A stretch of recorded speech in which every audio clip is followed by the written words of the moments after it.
Kazi yetu sisi ni kukuletea habari, matukio na simulizi pale tu zinapotokea. Tafadhali bonyeza maneno mekundu subscribe ili usipitwe na taarifa zetu. Mseto Media, together everywhere.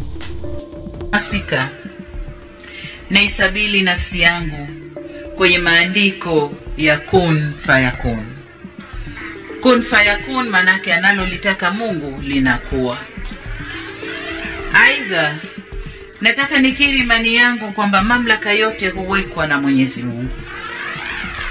Na nikubaliane na usemi kwamba Mungu akikupa mlemavu hukupa na jinsi ya kuenenda. Nyote ni mashahidi wa mazingira yalivyokuwa wakati naipokea nchi. Mazingira ya kiuchumi hayakuwa vyema kwa ulimwengu mzima kutokana na maradhi yale ya COVID-19. Mazingira ya kijamii yalikuwa na fadhaa kubwa.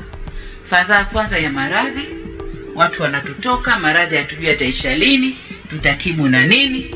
Lakini fadhaa ya pili kubwa ya kuondokewa na mpendwa rais wetu aliyeko madarakani. Ilikuwa ni fadhaa kubwa sana.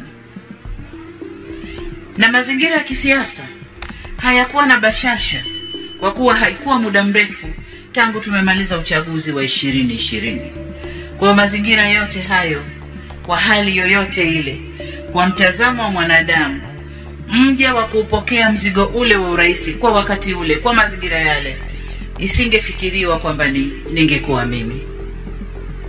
Ila kwa ukuu wa katiba yetu ya Jamhuri ya Muungano wa Tanzania, hakukuwa na budi ila kukabidhi madaraka yale kwa aliyekuwa makamu wa rais. Ndugu zangu, mnaelewa minong'ono iliyokuwepo, mnaelewa shaka zilizokuwepo, lakini kama nilivyosema, Mungu akitaka linakuwa. Katika mazingira kama yale, jambo la kukimbilia ni kumhidi Mungu.